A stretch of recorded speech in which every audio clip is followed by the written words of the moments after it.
U.S. issues chilling travel advisory for France. The U.S. State Department has issued a new security alert for Americans in France, warning of potential violence amid nationwide protests and strikes that brought transport and public services to a halt.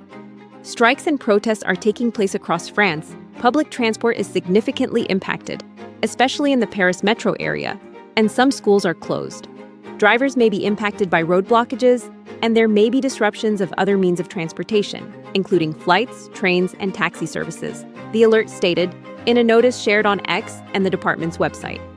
Officials warned that the possibility of violent clashes between protesters and French security and law enforcement remains high, and urged Americans to avoid protest areas, remain cautious, and follow local news updates.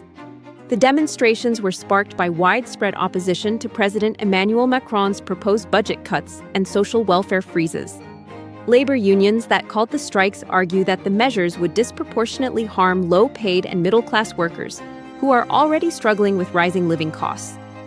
The possibility of violent clashes between protesters and French security and law enforcement remains high, U.S. officials reiterated in an embassy update. The proposed budget cuts prompted confrontations in Paris, with riot police deploying tear gas to disperse blockades. Protesters clashed with officers outside a bus depot, while French media reported further skirmishes in Nantes and Lyon. Tear gas volleys and projectiles were exchanged in several locations as demonstrators defied a heavy police presence. Authorities deployed about 80,000 police nationwide to maintain order. Officers were instructed to dismantle traffic blockades and ensure that citizens not participating in the strikes could go about their daily activities. Despite the government's measures, hundreds of thousands of demonstrators were expected across France, from major cities to small towns. Protesters voiced frustration over poverty, inequality, and the erosion of taxpayer-funded services such as free schools, public hospitals, subsidized healthcare, and unemployment benefits.